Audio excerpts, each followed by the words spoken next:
Rain fell hard over the city, washing the neon lights into broken rivers of color. Detective Mark Hayes sat in his old car, staring at the crime scene tape that flapped in the wind. His eyes were heavy, his coat wet, but his mind refused to rest. This was the third crime in 2 weeks, and once again there were no answers. The report said the same thing. Cameras failed, witnesses remembered nothing, and every trace of evidence vanished. To Mark, it felt less like crime and more like ghosts haunting the streets. He lit a cigarette even though he hated the taste and muttered to himself, "Something's not right." Mark had been a detective for 10 years. He had seen murder, betrayal, and lies of every kind. But this case was different. It was bigger, darker, and smarter than anything he had faced before. And tonight he felt the weight of it pressing down like a storm he could not escape. As he turned away from the scene, a shadow moved at the edge of the alley. At first, he thought it was just a drunk looking for shelter. But the figure walked toward him with a strange calmness, as if the rain and darkness meant nothing. It was a girl, or at least she looked like one.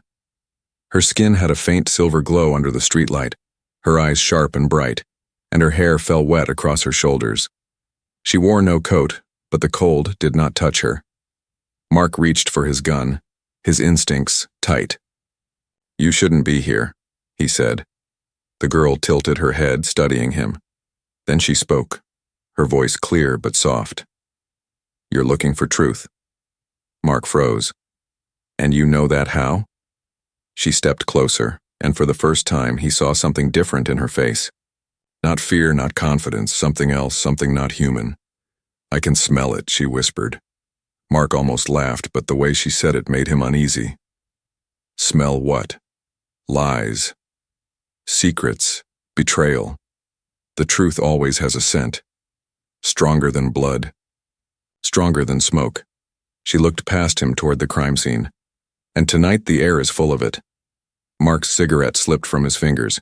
He tried to keep his voice steady. "Who are you?" "My name is Lyra," she said.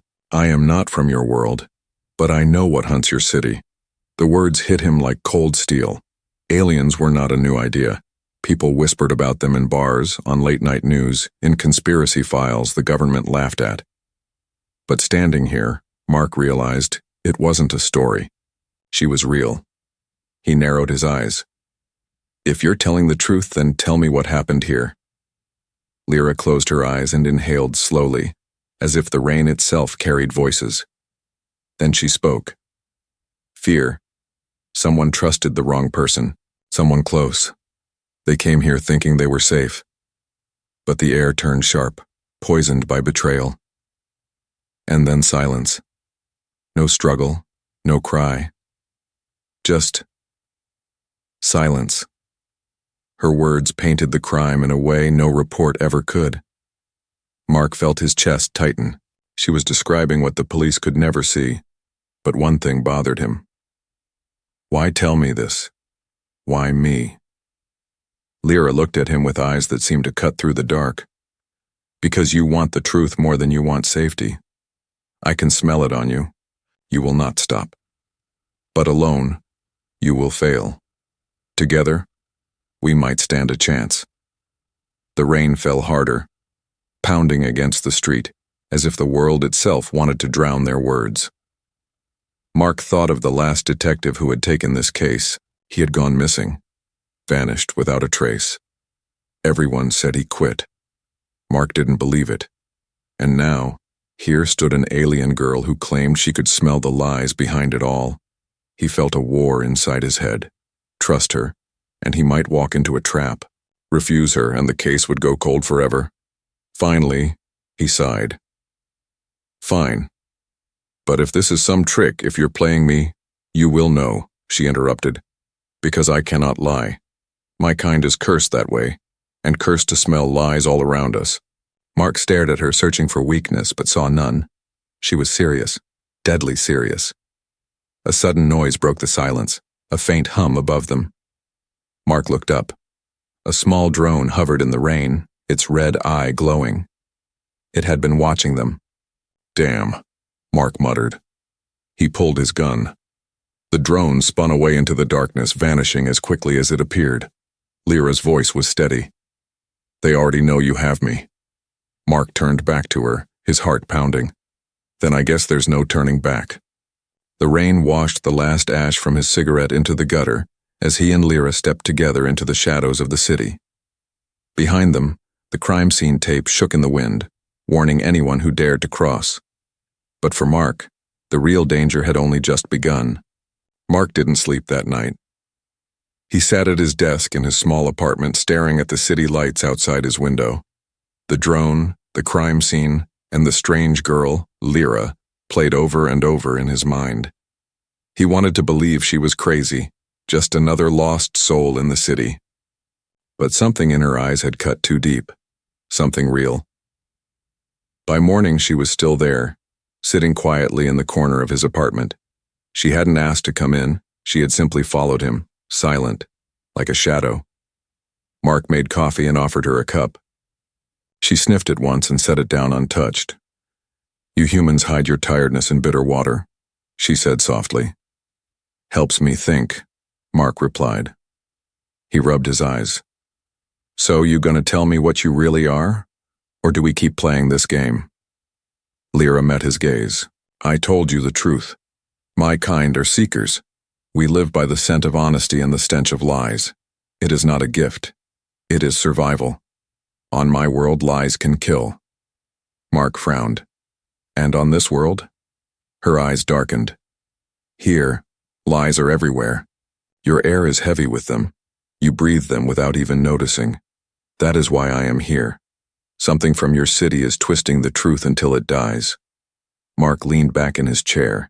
He wanted to laugh, to push her out the door, but the case files stacked on his desk told him not to. Witnesses forgetting, cameras failing, whole crimes erased as if truth itself had been burned away. Maybe she wasn't lying. He slid one of the case photos across the table, a victim, lifeless in a dark alley. "Then prove it. Tell me what you smell here." Lyra bent over the photo. She closed her eyes and inhaled deeply, as if even paper carried scent. When she spoke, her voice was low and sure.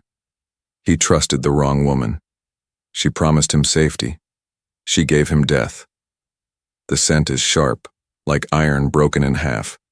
His last thought was regret. Mark's skin went cold. She had described details that weren't in the reports, things only the victim's private life suggested.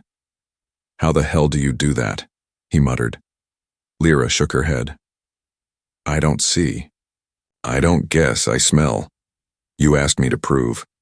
I have proven." Mark took a long drink of coffee, his hands shaking slightly. He hated to admit it, but she was right. "All right," he said finally. "We'll work together, but understand this. I don't trust you." "Not yet." "I don't need your trust," Lyra replied. "I need your will." They left the apartment together, heading back into the city. Mark kept his trench coat collar high, his gun heavy at his side. Lyra walked beside him like she had always belonged there, her silver glow faint in the daylight. Their first stop was the scene of the second crime, an abandoned warehouse on the edge of the river. The police had already closed it off, but Mark still had his badge and knew the guard at the gate. With a quiet nod, they slipped inside. The warehouse was empty, shadows stretching across cracked floors. The smell of rust and old oil filled the air. Mark clicked on his flashlight. "Not much left here," he said, but Lyra stood very still. Her head tilted, her nostrils flaring. "Do you feel that?" Mark frowned. "Feel what?" "The air," she whispered. "It's poisoned. Not for you. For me." Before he could ask, she staggered, her hand pressed to her temple. Mark grabbed her arm. "Hey, what's happening?" "They don't want me to smell the truth here," she said, her voice strained. "They know I am close. The air is filled with lies, twisted chemicals, false scents. I can barely—" A sudden metallic clang echoed through the warehouse. Mark spun, gun drawn. Shadows moved at the far end. A group of men stepped forward, their faces hidden behind masks, weapons in their hands. "Damn it," Mark muttered. Lyra's eyes narrowed. They are here for us. The men raised their guns. Detective Hayes, one of them called out, voice cold through the mask. You shouldn't have brought her here. Mark fired first. The sound cracked through the empty building. The men dove for cover, returning fire. Bullets sparked against the walls, ricocheting through the dark. Lyra moved fast, faster than human eyes could follow. She rushed toward one of the attackers, inhaled sharply, then shouted, You betrayed your brother for money. The man froze, shocked, his aim faltering. Mark didn't waste the chance. One shot clean and the man went down. Keep moving, Mark yelled, pulling Lyra behind a stack of crates. You all right? She nodded, though her face was pale. Their lies weaken them. Use that. I will guide you. The fight raged on, but with Lyra's strange power and Mark's steady aim, the masked men fell one by one. At last, silence returned, broken only by the sound of the river outside. Mark lowered his gun, breathing hard. Who the hell were they? Lyra looked down at one of the fallen masks. Not soldiers, not police, shadows, paid to hide the truth. Mark wiped sweat from his brow. And now they know we're together. Yes, Lyra said quietly, and they will not stop. For the first time, Mark saw fear in her eyes. Not for herself, but for him. He holstered his gun, his jaw tight. Then I guess we'd better make this partnership work. They left the warehouse side by side, their uneasy alliance sealed not by trust, but by survival. And somewhere above them, unseen, another drone drifted away into the clouds. The city looked different after the warehouse fight. Mark noticed the shadows more. He felt the eyes on him when he walked the streets. He had always known the city was dangerous, but now it felt alive, watching, waiting. Lyra walked beside him without speaking. Her steps were light, almost soundless, as if the ground itself welcomed her. She kept lifting her head, smelling the air like a wolf searching for prey. Mark tried not to stare at her, but her presence made him uneasy. She wasn't human, and every second reminded him of it. They reached a diner near the river. Mark needed coffee, and he needed to think. He slid into a booth, ordered 2 cups, and leaned back with a sigh. Lyra sat across from him, her silver glow dim under the flickering lights. You know they'll come again, Mark said. I know, she replied, but we are closer. Their lies were strong in that warehouse. Strong lies always guard strong truths. The waitress arrived with steaming mugs. Mark took his, but Lyra only stared at hers. Her nose wrinkled. What's wrong? Mark asked. Sugar. It hides the bitterness, but the bitterness is still there, like humans hiding behind masks. Mark gave a tired laugh. You could make a living as a philosopher. I already have a living, she said, serious as stone. Before he could reply, her head snapped toward the window. Her nostrils flared. Do you smell that? Mark tensed. What? Metal, cold metal. Machines that carry lies. Mark turned and saw 2 small drones hovering just outside, red eyes glowing. He cursed, pulled Lyra out of the booth, and they ran out the back door. Through alleys and empty lots they moved until the drone's hum faded behind them. Finally, they stopped at a chain-link fence near the docks. Lyra touched the fence lightly, then pointed toward a half-buried tunnel entrance hidden by trash and weeds. There, she said. The truth flows under the ground. Mark raised an eyebrow. That's a sewer. No, Lyra replied firmly. It's a path. Against his better judgment, he followed. The tunnel smelled of rot and rust, but after a few minutes, Mark noticed something else. The sound of machines, faint but steady. They weren't alone down here. The tunnel opened into a wide underground chamber. Mark froze. Lining the walls were glass tanks filled with strange liquid. Inside each one floated a body. Some human, some alien, some... Unfinished, Mark's stomach twisted. What the hell is this? Lyra's voice was cold. Experimentation. They are trying to erase the line between truth and lies. They want to build creatures who cannot be read, not even by me. Mark moved closer to one of the tanks. A young man floated inside, tubes in his arms. His eyes were open, staring blankly, but his chest still rose and fell. Alive, trapped, used like a machine. This is impossible, Mark whispered. How is this not in the reports? How is this hidden? Because lies are stronger than your laws, Lyra said. Your leaders do not want you to see this. Before Mark could answer, the chamber filled with a sharp hiss. A door at the far end opened and men in black suits stepped in. They carried no guns, only tablets and strange devices. One of them, tall and calm, spoke without fear. "You shouldn't be here, Detective." Mark raised his weapon. "Then maybe you should explain before I pull this trigger." The man smiled. "You don't understand. This is not crime. This is progress. Humanity has always lied. We're building a world where lies no longer matter." Lyra hissed, her silver eyes burning. "You're building monsters." "Monsters?" the man repeated. "No, survivors. Imagine soldiers who can deceive without guilt. Leaders who cannot be exposed. A society free from the weakness of truth." Mark's finger tightened on the trigger. "Sounds like hell to me." The man stepped closer, unafraid. "Detective Hayes, you have a history with us. You know more than you admit. She will smell it soon enough." Mark's chest went tight. His past, the one he buried, was now a weapon against him. He shot at the man's feet, forcing him back. "Shut up." The man only smiled. "You'll join us again, one way or another." He signaled with his hand and alarms blared. Red lights filled the chamber. The tanks began to drain. The bodies inside twitched and stirred. "Mark!" Lyra shouted. "They're waking them!" The glass cracked. One of the half-human creatures broke free, stumbling forward with empty eyes. Then another. And another. Mark grabbed Lyra's arm. "We're not fighting this. Not now, move." They ran back into the tunnel as the chamber shook with the sound of shattering glass. Behind them, the hybrids screamed, voices full of pain and rage. By the time they reached the surface, Mark was drenched in sweat, his gun nearly empty. He leaned against a wall, trying to breathe. "We found something," he said between gasps. "Something real?" "Yes," Lyra replied, her voice shaking for the first time. "But we also found their warning. This is bigger than you imagined." "Bigger than me?" Mark looked at her, his chest still pounding. "Then we're already in too deep to stop." And somewhere underground, the first of the new monsters took its first breath in the city above. The night felt heavier after what they had seen underground. Mark walked with his hands deep in his coat pockets, the weight of his gun pressing against his side. Lyra walked beside him, silent, her eyes sharp and restless. Neither of them spoke for blocks. The screams of those broken creatures still rang in their ears. Finally, Mark broke the silence. "So they're building monsters." "They are building lies," Lyra corrected softly. "Lies shaped into flesh." "That is worse," Mark shook his head. "And you're telling me the cops don't know about this? The government doesn't know?" "Oh, they know," Lyra said, her voice bitter. "Some of them are part of it." Mark stopped walking. "You're saying people on the inside, police, officials, are working with them?" Lyra looked at him, her silver glow faint in the streetlight. "I can smell it. Someone close to you. Someone you trusted." Mark's chest went tight.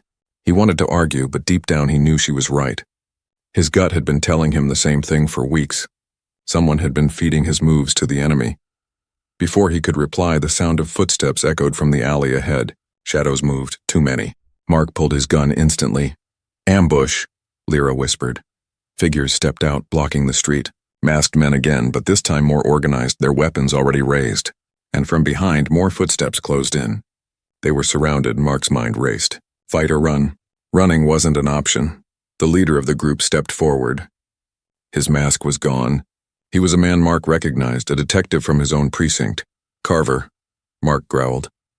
The man smiled faintly. "You should have stayed out of this, Hayes. You were warned." "You're part of this?" Mark spat. Carver shrugged.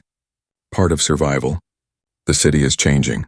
You either change with it or get left behind. You of all people should understand that." Mark aimed his gun at him. "Drop the act. You're just selling us out." Carver's eyes flicked to Lyra. "And you, creature. You shouldn't even be here. You don't belong in this world." Lyra's face remained calm, but her eyes burned. "I belong where the truth is broken." Carver raised his hand, and the men around him moved forward. "Enough talk. Take them." The street erupted in chaos. Bullets cracked through the night.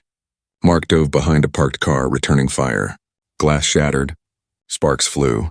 Lyra moved like a storm, slipping between shadows. She inhaled deeply, then shouted across the street. "You lied about your wife, Carver. You said she died in an accident, but you killed her." Carver froze, his mask of calm shattering in an instant. His men hesitated, confused. Mark used the moment to fire 2 clean shots, dropping the closest attackers. But there were too many. One of the masked men rushed Mark from the side, slamming him to the ground. The gun skittered across the pavement. Mark struggled, fists flying, but the man pinned him down. Then suddenly the attacker screamed. Lyra had pulled him back, whispering his secret into his ear. "Your brother will never forgive you for the money you stole."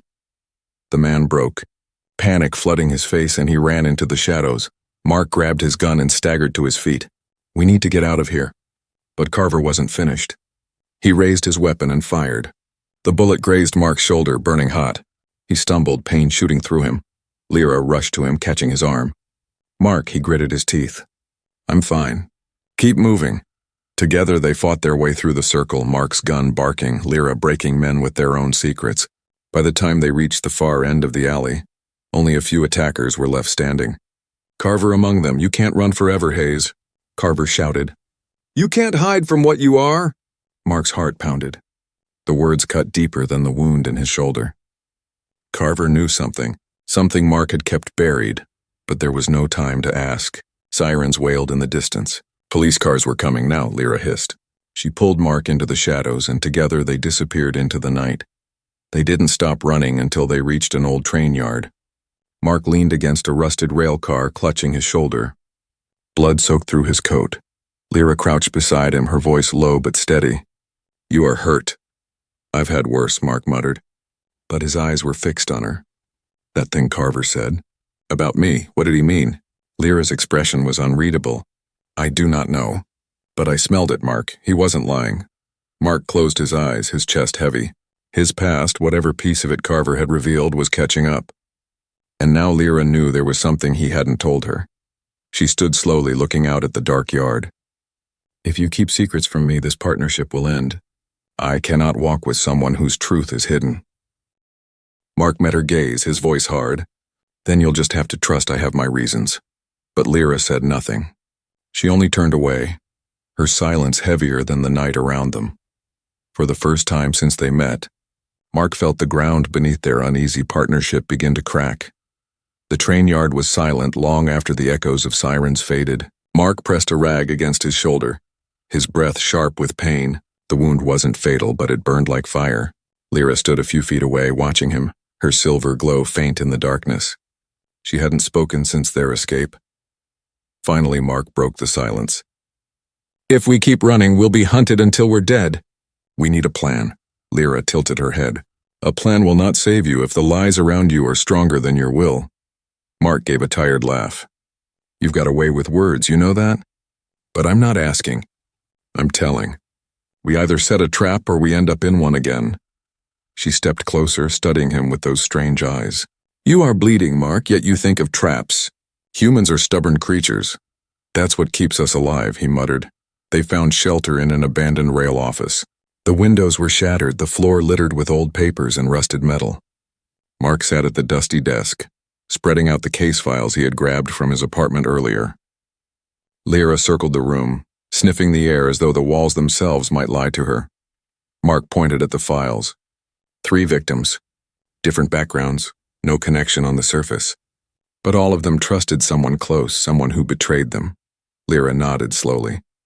The scent was the same in each place. Broken trust, sharp and bitter. "Exactly," Mark said. "Which means whoever's behind this has inside help." Carver proved that. "If we can expose the leak, we can pull the rest of the thread." Lyra frowned. "Expose how?" Mark leaned back, wincing at his wound. "We feed them false information. Something only Carver would know. If it comes back to bite us, we'll know he's the rat. And maybe we can draw the bigger fish out." For the first time, a flicker of a smile touched Lyra's lips. "Using lies to catch liars. Clever," Mark smirked. "Even you have to admit it works." But the smile vanished quickly. "It may work, but lies leave a scent. If you carry too many, even I will no longer trust you." The word stung more than his wound. Mark didn't reply. Instead, he lit a cigarette and stared at the smoke curling into the cold air. He wondered how much longer he could keep his past buried, especially with her nose sniffing at every secret. The next day, they set the plan in motion. Mark went to the precinct, acting as though nothing had changed. Carver was there, calm as always, sipping coffee at his desk. Mark made sure to speak loudly enough for him to overhear. He mentioned a fake lead, an old shipping warehouse near the South Pier where he claimed a witness had tipped off a meeting between the Shadow Men. Carver's eyes didn't move, but Mark felt them listening. He said nothing more, left a copy of the tip on his desk and walked out. Back in the rail office, Lyra was waiting. She closed her eyes and inhaled. "You smell uneasy." "I just put my head in a lion's mouth," Mark replied. "Of course I'm uneasy." Hours passed. The sun sank and the city lights bled through broken windows. Mark paced while Lyra sat cross-legged on the floor, motionless. Then at midnight the answer came. Lyra lifted her head suddenly, nostrils flaring. "They moved. The lie you planted. It spread. They are gathering at the pier." Mark grabbed his coat, ignoring the pain in his shoulder. "Then let's go." The pier was almost deserted, only the sound of waves slapping wood. Mark and Lyra crouched behind a stack of shipping crates, watching the warehouse. Inside, faint lights glowed. Dark silhouettes moved. Mark counted at least a dozen. Too many for a straight fight. "They took the bait," he whispered. "Yes," Lyra said. Her voice was tight, uneasy. "But the air here is strange, thick, like smoke that hides the stars." Mark frowned. "What does that mean?" She shook her head. "It means this place is not what it seems. It smells prepared." A chill ran down Mark's spine. "You're saying it's a trap?" Before Lyra could answer, floodlights exploded to life, blinding them. Sirens wailed. From every side, masked men poured out, weapons drawn. Mark swore under his breath, pulling his gun. "We just walked into their hands." Carver's voice boomed from the warehouse doorway. "Detective Hayes, did you really think you could play games with us?" Lyra's face hardened. He knew. He always knew. Mark raised his weapon, his heart pounding. He had led them here, and now the hunters had become the hunted. The plan had worked, but not in the way he hoped. The floodlights burned so bright that Mark had to shield his eyes. The pier was alive with shadows, men in masks moving like a black tide. Carver stood in the center, his face uncovered, a cruel smile across his lips. "You walked right into it," Carver said. "Exactly where we wanted you." Mark aimed his gun, even as sweat ran down his back. "You'll have to do better than speeches, Carver." Carver shook his head. "Always so stubborn. Always pretending you're different. But you're not. You're one of us, Hayes. You always were." The words cut sharper than bullets. Lyra stiffened beside him, her eyes narrowing. She turned to Mark slowly. "What does he mean?" she asked. Mark didn't answer. His grip on the gun tightened. Carver stepped forward. "Tell her, detective. Tell your alien friend the truth. How you used to work with us. How you kept the system running until you suddenly grew a conscience. You were part of the machine before you turned on it." Lyra's face went pale. She inhaled deeply, and Mark knew what was coming. She was smelling him, hunting his truth. Her eyes widened. You're lying to me." "Lyra?" Mark started, but the tremor in his voice betrayed him. Her voice rose, sharp with anger. "All this time, you said you wanted the truth. You said you wanted justice. But you were part of them. You were one of the liars." Mark's chest felt like stone. "I left them. Years ago. I didn't know what they were building back then. I thought I was cleaning up the city. Until I saw what it really was, I quit. I swore I'd never go back." Lyra's nostrils flared again. She shook her head. "You are not lying now. But you hid this from me.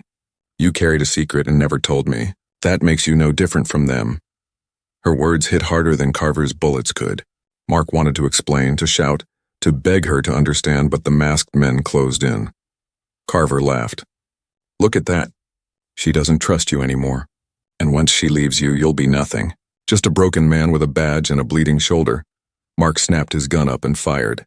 The shot clipped Carver's arm, sending him stumbling back. Chaos erupted.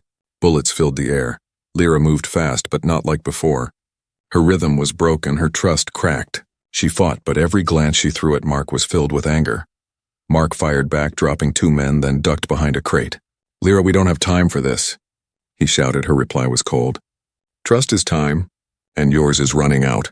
The fight dragged across the pier. Waves slapped against wood, mixing with gunfire. One of the masked men lunged at Mark, pinning him against a shipping container. Mark struggled, his wound tearing open again. Lyra rushed forward, inhaled sharply, and screamed the man's secret into his ear. "Your daughter doesn't know you abandoned her." The man faltered, his grip loosening. Mark shoved him off and fired, ending it. But Lyra didn't look at him. She turned away, her face twisted with fury. Carver's voice rang out again, pained but mocking. "You see, Hayes? She'll never forgive you. She'll smell your guilt every second you're near her. You're finished. Mark aimed his gun at him again, but before he could shoot, reinforcements poured in from the far side of the pier. More men, more weapons, more shadows. Too many, Mark muttered. Lyra's eyes darted, searching. We must retreat. Not until I finish Carver, Mark growled. She grabbed his arm, her grip like iron. Your anger is another lie. It blinds you. If you stay, you die.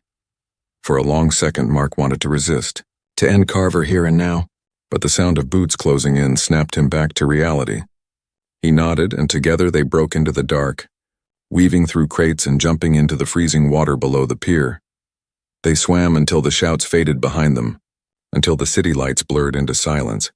Crawling onto a rocky bank, Mark collapsed, gasping for air. Lyra stood above him, dripping, her silver glow faint in the moonlight. She didn't offer her hand. You lied to me, she said, her voice quiet but sharp. You are like them. You carried a secret and thought I would never find it. Mark sat up, shivering. I didn't lie. I just didn't tell you. There's a difference. There is no difference, she snapped. A secret is a lie waiting to rot. And now I know why the air around you always smelled heavier than the others. Mark's throat tightened. He wanted to argue, but he couldn't. She was right. He had kept the truth locked away, afraid it would drive her off. And now it had. He looked up at her. You can walk away if you want, but if you do, they win. You know that. Lyra's eyes softened for just a moment. She turned her face away, her voice almost a whisper. I will not walk away, not yet. But from now on, I will smell every word you speak. And if I find one more lie, I will leave you to drown in them. Mark nodded slowly. Fair enough. The night was quiet except for the waves. But between them, the silence was louder than any gunfire. Their partnership still stood, but it was broken, cracked, and bleeding. And in the shadows of the city, Carver smiled through his pain. The betrayal had already done its work. The city was quiet in the early hours, but Mark and Lyra felt no peace. They had taken shelter in an old warehouse near the edge of town, far from the pier and the ambush. Mark sat against the wall, bandaging his shoulder with strips of cloth. His face was pale, his eyes heavy. Lyra stood by the cracked window, staring at the skyline. She had not spoken since their escape. Finally, Mark broke the silence. You deserve to hear the rest. No more secrets. Lyra turned, her silver eyes cold. Then speak. I will know if you hold back. Mark took a deep breath. Years ago, before I was a detective, I worked for them. Not Carver, not the masked men, but the ones behind them. They called it the program. They promised to clean up the city, to stop crime before it started. I believed them. I helped them gather intelligence, track suspects. I thought I was doing good. His voice cracked, but he pressed on. Then I saw what they were really doing. Experiments, people disappearing. Not justice, control. So I walked away. I burned my files, cut my ties, tried to bury it. But you're right. I never told anyone. Because I was ashamed. Lyra studied him, silent. She inhaled deeply, her power reaching into the cracks of his soul. At last she spoke. You are not lying now. But your shame is still heavy. It clings to you like smoke. Mark looked down at his hands. I know. Before she could answer, the warehouse door groaned open. Mark jumped to his feet, gun raised. A figure stepped inside, tall and calm, dressed in a dark suit. Not Carver. Someone worse. Detective Hayes, the man said smoothly. And the alien girl. Finally we meet. Lyra's nostrils flared and her face hardened. He is the one. The stench of his lies is stronger than all the others. The man smiled. I am Director Sloan. You might call me the architect of truth. Or its destroyer. Depends on your view. Mark kept his gun trained. You're the one behind the program. Sloan spread his hands. Guilty and proud. We are building a new future. One where lies cannot harm us because truth itself will be rewritten. Imagine a world where history bends, where memories obey. No more chaos. Only order, Lyra hissed, her voice sharp. You are poisoning truth itself. Without it, your world will rot. Sloan chuckled. Truth is overrated, my dear. Humans crave comfort, not honesty. They beg to be lied to. I'm simply giving them what they want. Mark's finger twitched on the trigger. You're insane. Sloan stepped closer, unafraid. And you, Hayes, you were once one of my best. You know how fragile society is. Why fight me when you could stand beside me again? Together, you and this creature could change everything. For a moment, Mark said nothing. His chest tightened. His past, his mistakes, his shame. Sloane was offering to pull him back into it. He glanced at Lyra. She was staring at him, waiting, smelling every thought. Mark finally spoke. "I'd rather die than work for you again," Sloane sighed. "A pity." He snapped his fingers. From the shadows of the warehouse, the hybrids stepped out. The broken creatures from the underground chamber. Their eyes glowed faintly, their movements stiff and unnatural. Dozens of them blocking every exit. Lyra tensed. "We cannot fight them all," Mark gritted his teeth. "Then we take Sloane. Cut the head, the body falls." The hybrids advanced. Mark opened fire, bullets cracking through the dark. Lyra moved like lightning, whispering secrets into the hybrids' ears. Memories of pain, betrayal, regret. Some faltered, shrieking, but others pushed forward unbroken. Sloane watched with calm amusement. "You can't stop them.